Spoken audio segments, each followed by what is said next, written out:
Welcome to Keto Life Support, where we make your keto life sustainable, fun, and low stress.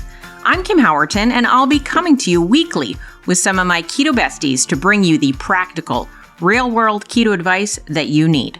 Quick disclaimer, I am not a doctor, and even if we do have a doctor in the house from time to time, he or she is not your doctor, and nothing we say on this show should be taken as medical advice. Always check in with a trusted medical professional about your own personal medical concerns. Hello, this is Kim Howerton with episode 154 of Keto Life Support. And on this episode, I'm going into dangerous protein recommendations.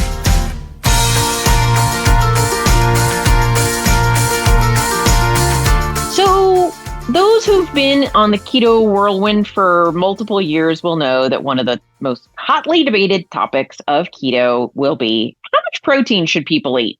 Because the pendulum has swung.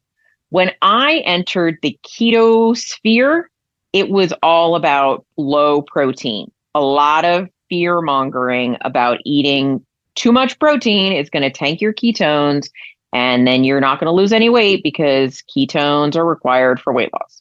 And then over time, it shifted and protein became very important. Now, that doesn't mean it wasn't also a good amount of fat in the diet to be a good keto diet, but it went from don't eat too much protein, that protein is a limit that you don't want to go over, to, hey, protein's actually a minimum and you want to make sure you get at least as much as you need. Why is that? Well, there are three macronutrients. There's protein, carbs, and fats. Carbs and fats are there for energy for our body. That's their primary use, but protein is structural. In fact, if you ate no carbs, you could survive just fine. Now, you need some fat. You do need some fat, but the amount of fat you need is actually not that high. I'm not talking about how people should eat, but if you were in a situation where you're going to die, like you're in starvation, where how do I keep this person just alive? You need a little bit of fat, but you can survive on your body fat for quite some time. The protein is actually the one you're going to suffer the most if you don't get. We need protein to make every cell in our body, to rebuild our muscles, to have strong bones. Protein is essential. So getting protein right is very important. And for me, the journey with protein has been one of the most important nutritional learnings that I've ever gone on. And when I started keto, like I said, there was a lot of warnings about protein and I abided by them and I ate very low protein. And as I've gone on my journey, every time I've raised my protein amount, it's been a good thing for me. It's been a good thing for my energy, for my clarity, for my muscle mass, and for my weight loss. So I'm team protein for sure. So I have a bias here. My bias, though, is based on what I see in myself, what I see in my clients, and what I read about in the studies that I read and hear from people that I respect. So who are my go-to protein people? One, Dr. Donald Layman. He's a brilliant scientist out of Chicago, and he is now retired, but he's one of the premier protein researchers. Then we've got Dr. Stu Phillips up in Canada. He's also a great researcher in exercise physiology and a lot around protein. And so these people are very good to listen to in my mind on the subject of protein. Then we get to the problem I see. I could go back and forth and on and on and on about the history here, but I'm going to cut to the chase and get to the issue. My issue is that this pendulum of protein has swung back and forth. And one of the things I see happening now is there are some people. Oftentimes, you can make a name for yourself if you start saying things that are in contrast to what most people believe, right? You're like, oh, that person's saying something different. Let's hear what they have to say. So I want to call this out now and say there are some, again, not personal attacks at all, lovely people, but there are some keto educators who are arguing for lower protein amounts. And I think that's dangerous. So let me talk about why I think that's dangerous a bit. As we age, and most people who are listening to me are not teenagers, right? We're all aging if we're lucky, right? One of the things that I want to point out is as we age, eating enough protein gets more and more important because when we're young, we are allowed to be stupid. Our little hormones will protect us about many things. And so hormones that we have when we're in our teens and 20s are going to help protect us even if we undereat protein. But we lose those hormones as we are aging, as we're into our 30s, and it gets worse from there, which means that the protein we eat becomes very important because we desperately need it to maintain muscle mass and maintain bone strength and maintain good health, maintain good brain connections, maintain the function of our bodies. Because one of the biggest risks of aging is developing sarcopenia. Sarcopenia is the age-related loss of muscle mass and strength, and I want to fight against that with every part of my being. Because ultimately, the thing that takes people out is often a fall, and that's often due to sarcopenia because they don't have the muscle strength they need to support themselves. A lot of the reasons people often go into homes or managed care is because they need someone to help them in and out of a chair, in and out of the shower and the bathtub, on and off the toilet. They can't lift even their own body weight. And for me, I want to be functional for as long as I possibly can.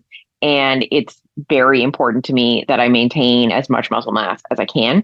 People with more muscle mass survive injuries better, survive falls better, and just have higher quality of life. And so that's essentially important to me. And so let's get into, what are the recommendations around protein? We know there's an RDA, and we can all agree, I would hope. I don't know I just started to say we should all agree. There are clearly some people that don't agree, but the RDA for protein in the United States here is 0.8 grams per kilogram of body weight. And I think that's too low, and many studies have found that is too low. Now, RDAs, most people misunderstand them. They think they're the amount you need for optimal health, and that is incorrect. The RDAs were established to say, what's the minimum amount we need before we're going to get frank disease? So your body can survive low protein for a long time. You're not going to heal over from low protein for quite some time. It's just that you are getting diminishing health as you go, as you start to deplete this vital, important resource. And so most researchers in the field of nutrition, and certainly the field of sports science, have said the RDA is too low for most people. So what do they recommend? Well, the recommendation from people who care about being functionally fit for a long time, so sports medicine people, protein researchers, exercise physiologists, would say that it should be around 1.2 to 1.6 grams per kilogram of reference body weight. And I'll get into what that means a little bit. But first, let me translate that so you can write it down, because I know Americans don't speak kilogram. So 1.2 grams per kilogram is 0.55 grams per pound. And 1.6 grams per kilogram is 0.73 grams per pound. Got it? Okay, good. Back to what I was saying. So that's grams per pound. Now, some of you might argue and might say, but should it be grams per pound if I'm obese, right? Because if I'm basing it based on my current weight and I weigh twice as much as I think I should I really base it on that? And the answer is no. Base it on reference body weight. So what is reference body weight? I usually say reference body weight is what you would weigh if you were pretty lean. So if you had somewhere around, as a woman, maybe 25-ish% body fat. You might not want to have 25% body fat. You might say, I really think that I want to be a little rounder than that. And that's totally fine. I'm just saying that's how you'd calculate your reference body weight. The easy way to do that, I would say, is to do one of two methods. And the numbers are going to be different. We're getting us into the ballpark. The first way to do it is to say, how many inches am I over 5 feet? So if I'm 5 foot, this is for women, by the way, 5'9", that's 9 inches over 5 feet, 9 times 5. So the number of inches you are over 5 feet times 5. So 9 times 5 is 45, and add 100. So that's 145. So my reference body weight might be 145 pounds if I was 5'9". But the other way you can do it based on Dr. Eric Helm's suggestion is your height in centimeters. So for that, you would simply put into your Google what your height is in inches, and then you'd say in centimeters. So if I was 5'9", 69 inches is how many centimeters? So that comes up with 175 centimeters. So Eric Helms suggested that you could also just use your height in centimeters as your reference weight. Now you can see this is a big range, 145 for the first one, 175 for the second one.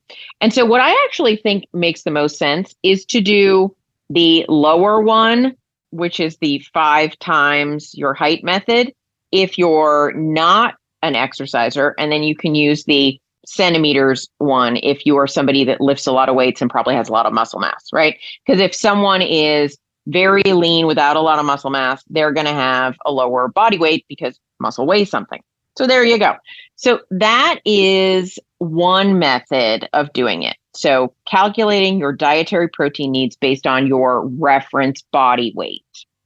Then we've got the other method, which is calculating your dietary protein based on just your lean mass.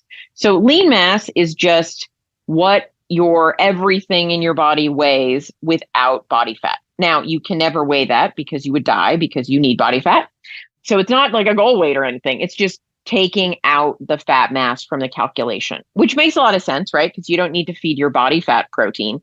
But there's a problem there because a lot of these studies are done on body weight, not on just lean mass. Why is that? A lot of people don't accurately know their lean mass. And so if something's very complicated to find out and you need a pricey test to really know well, like a DEXA scan, not that pricey, but pricey enough to be out of a lot of people's budget, that becomes a very challenging method to use. So I prefer ones based on reference body weight. I feel like they're probably a little more appropriate for the average person to know. So based on that, I would say we've got the proteage numbers. The proteage study is a protein and aging study, very well-respected study. I think it's a good place to start. Between what it says in there and what these experts say around how much protein we need, that if you are not trying to lose weight, so you're not losing mass right now, eating around 1.2, 1.4, 1.6, somewhere in there, again, that's somewhere between 0.55 and 0.73 grams of protein per pound of reference body weight is going to get your needs met. There are some arguments that when you're in a weight loss phase, when you're losing body weight, your body is more like trying to give up everything it's got, and eating more protein during weight loss phases can be beneficial. So what I would say is, I think, if you're not super active, if you're weight stable, if you're just trying to get enough protein to be healthy, that 1.2 low end is probably okay for most people. But if you're actively losing weight, if you're very active, to use the word twice, if you're lifting weights and wanting to add muscle, which I kind of think almost everyone should be doing, then you probably want to be at the higher end of the scale or above, to the point where as much as 1 gram per pound of reference body weight can be a really good idea. Is it harmful to eat even a little bit more than that? No, it is not.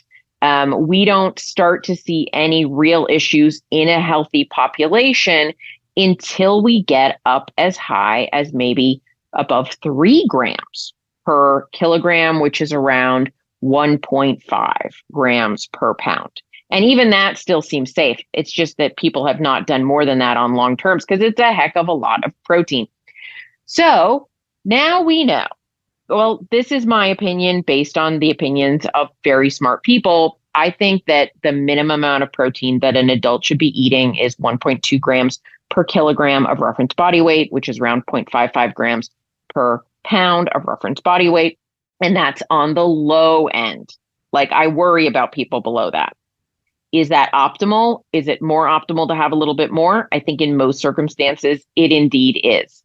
But I think that really the benefits from a muscle and body composition perspective, based on some really well done meta-analysis studies, which is studies that look at multiple studies, anything above 0.8 or maybe 1 gram per pound of reference body weight, you're not seeing any additional benefits. So if you love the protein and you want a little more, not going to hurt you, but you're probably not going to get super jacked and buff just by eating more protein above the range that you need. So now let's talk about what I'm afraid of. What I see happening with a couple of keto influencers out there is that they're recommending more along the lines of 1 gram per kilogram of lean body mass. So remember what I said earlier about most scientists agreeing, not all, obviously, but most sports scientists agreeing that the RDA of 0.8 grams per pound of reference weight is too low, and they see detrimental effects from that. 1 gram per kilogram of lean body mass for most people is less than the RDA. How is that? Well, let's take a person.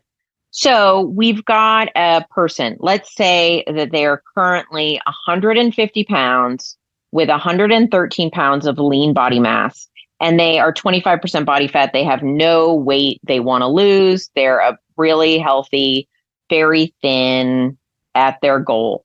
If you follow the recommendation for 1 gram of protein per kilogram of lean body mass, 113 pounds is 51 kilograms. So this person, this 5'8" person with 113 pounds of lean mass, 150 total pounds, would be eating 51 grams of protein. That would be what 1 gram per kilogram would require. If we went based on more the ProTH type recommendations, Don Layman's recommendations as a minimal amount of protein, we'd be looking at 150 pounds. So their total body weight in kilograms is 68. And we're going to then multiply that by 1.4. So that would be more like 95 grams of protein. So very different. The 95 grams, that's a minimal amount, in my opinion, that's appropriate. Whereas the people that say stick to 1 gram per kilogram are saying that's a maximum amount. So that's also very different. It's almost twice as much protein. Now, let's look at what the RDA is, which, again, most experts would agree is insufficient for an aging population.